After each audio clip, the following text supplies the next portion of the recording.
রুমিন ফারহানা একদিকে বলছেন খালেদা জিয়া তার পক্ষে ছিলেন, তারেক রহমান তার পক্ষে নন, সেজন্যেই তিনি মনোনয়নটি পাননি।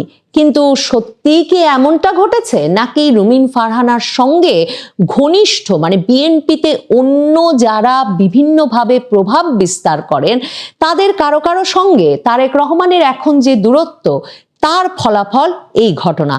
টকশোর মাধ্যমে বিএনপির রাজনীতি হিসেবে বাংলাদেশে বিপুল জনপ্রিয়তা এবং পরিচিতি পাওয়া রাজনীতিবিদ রুমিন ফারহানাকে বিএনপি শেষ পর্যন্ত নির্বাচনে মনোনয়ন দেয়নি। সেই নির্বাচনে তিনি স্বতন্ত্র প্রার্থী হিসেবেই তার যে আসন ব্রাহ্মণবাড়িয়া 2 আসন সেখান থেকে নির্বাচন করবেন।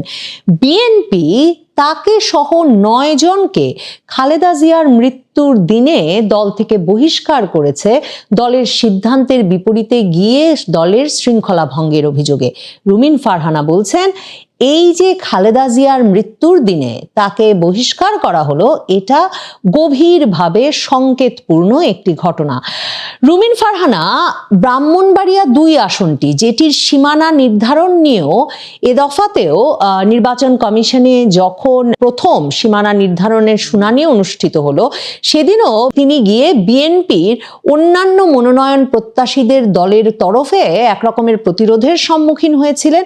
এবং রুমিন ফারহানা তখন সাংবাদিকদের সামনে এসে বলেছিলেন যে 15 বছরে যা ঘটে নাই, যাদের জন্য তিনি এতদিন ধরে লড়াই সংগ্রাম চালিয়ে গেছেন, যে দলের জন্য তিনি সোচ্চার ছিলেন, সেই বিএনপির কর্মীরা আজকে তাকে ধাক্কা দিয়েছে। সে সময়ও রুমিন ফারহানা শিরোনাম হয়েছিলেন। রুমিন ফারহানা কিন্তু 2018 নির্বাচনের আগে থেকেই ওই এলাকায় গিয়ে বাড়িঘর করে সেখানে নির্বাচনী প্রচারণা চালাতে থাকেন এবং সেখানে জনসংযোগ করতে থাকেন, তার নেতাকর্মী তৈরি করতে থাকেন, অনুসারীদের তৈরি করতে থাকেন। এবং 2018 নির্বাচনের আগেও তিনি সেখানে মনোনয়ন প্রত্যাশী ছিলেন। সেবারেও তিনি দলের মনোনয়ন সেখান থেকে পান না। সেবার আব্দুস সাত্তার উকিলকে বিএনপি মনোনয়ন দেয়।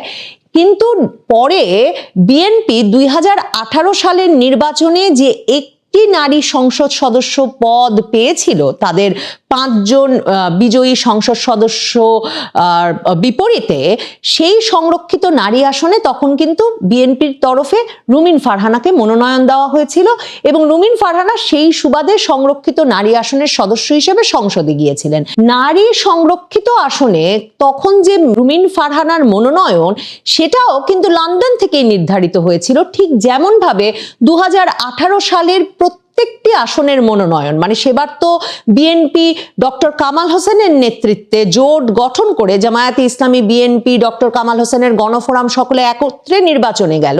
300টি আসনের মনোনয়নই কিন্তু তখন লন্ডন থেকে তারেক রহমানের তত্ত্বাবধানে নির্ধারিত হয়েছিল। এবং এরপর রুমিন ফারহানা মানে নারী সংরক্ষিত আসনেও যে বিএনপি কাউকে মনোনীত করবে, সেই সিদ্ধান্তটাও তখন তারেক রহমানের তরফে নেওয়া হয়েছিল। এবার তাহলে কি ঘটলো? রুমিন ফারহানা এখন সরাসরি এক রকমের তারেক রহমানকে, বিএনপির নতুন নেতৃত্বকে তাকে যথাযথ মূল্যায়ন না করবার জন্য এবং তাকে নির্বাচনে মনোনয়ন না দেওয়ার জন্য দায়ী করছেন। তিনি কোনো রাগঢাক রাখেন নাই। যখন 4 নভেম্বর বিএনপি প্রথম অধিকাংশ আসনের মনোনয়ন দিয়ে দিল এবং তারপর থেকেই টকশোতে গিয়ে সংবাদ মাধ্যমের প্রশ্নের জবাবে রুমিন ফারহানা বলে আসছিলেন, দল মনোনয়ন দিক বা না দিক, তিনি ব্রাহ্মণবাড়িয়া 2 এই আসন থেকে নির্বাচন এবার করবেনই। এবং তখন থেকেই তিনি এই কথাও বলে আসছিলেন যে তার নেতাকর্মী অনুসারীরা বলে আসছিলেন যে রুমিন ফারহানা ব্যতীত কোনো জোটের প্রার্থীকে যদি এই আসনে মনোনয়ন দেওয়া হয়, তাহলে তিনি জামানত হারাবেন, কারণ রুমিন ফারহানার অনুসারীরা কেউ সেই জোট প্রার্থীর পক্ষে কাজ করবেন না।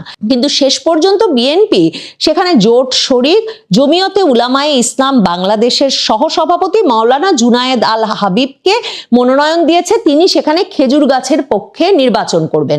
মির্জা ফখরুল ইসলাম আলমগীর যেদিন এই নামটি ঘোষণা করেছেন, তিনি সেদিন বলেন সকলকে খেজুর গাছের পক্ষে ভোট দিয়ে ধানের শীষের জন্য কাজ করতে হবে এবং বিএনপি বিএনপির যেসব নেতারা এই দলীয় সিদ্ধান্তের বাইরে গিয়ে কোনো কাজ করবেন তাদেরকে দল বহিষ্কার করবে বা দল কড়া সিদ্ধান্ত নেবে।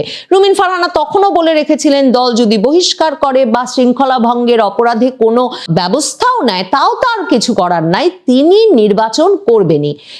খালেদা জিয়ার মৃত্যুর দিনে বিএনপি শেষ পর্যন্ত রুহুল কবির রিজভী স্বাক্ষরিত এই বিজ্ঞপ্তি সংবাদ মাধ্যমে পাঠায়, যেখানে তারা বলে যে রুমিন ফারহানা সহ 9 জনকে তারা দলীয় সিদ্ধান্ত অমান্য করে সাংগঠনিক কর্মকাণ্ড পরিচালনার জন্য জাতীয় নির্বাহী কমিটির পরিচালনার জন্য বহিষ্কার করছে। এর মধ্যে বিএনপির জাতীয় নির্বাহী কমিটির সহ আন্তর্জাতিক বিষয়ক সম্পাদক হিসেবে দায়িত্ব পালনরত রুমিন ফারহানা যেমন ছিলেন, ঢাকা মহানগর উত্তর বিএনপির সাবেক আহ্বায়ক সাইফুল আলম নীরব, কেন্দ্রীয় নির্বাহী কমিটির সদস্য হাসান মামুন সহ 9 জন আছেন। হাসান মামুন হচ্ছেন নুরুল হক নুরুর আসনে, যিনি পটুয়াখালীতে ক্রমাগতভাবে 5ই আগস্টের পর থেকে কিন্তু প্রতিরোধ তৈরি করে গেছেন নুরুল হক নুরুর বিষয়ে, কারণ তারেক রহমান গত 2024-এর অক্টোবরেই জানিয়ে দিয়েছিলেন যে দল যাতে নুরুল হক নুরুর পক্ষে কাজ করে। কিন্তু হাসান মামুন এক দফা কিন্তু সারা রাত নুরুল হক নুরুকে এক জনসভায় তার সমর্থকেরা আটকে রেখেছিলেন। এরপর সেনাবাহিনীর গিয়ে তাকে উদ্ধার করে আনতে হয়েছিল নুরুল হক নুরুকে। কাজেই হাসান মামুনও বছরের পর বছর ধরে পটুয়াখালীতে এই প্রস্তুতি নিয়েছেন ঠিক রুমিন ফারহানার মতোই, যে তিনি কাজ করবেন এবং তিনি সেখান থেকে নির্বাচন করবেন।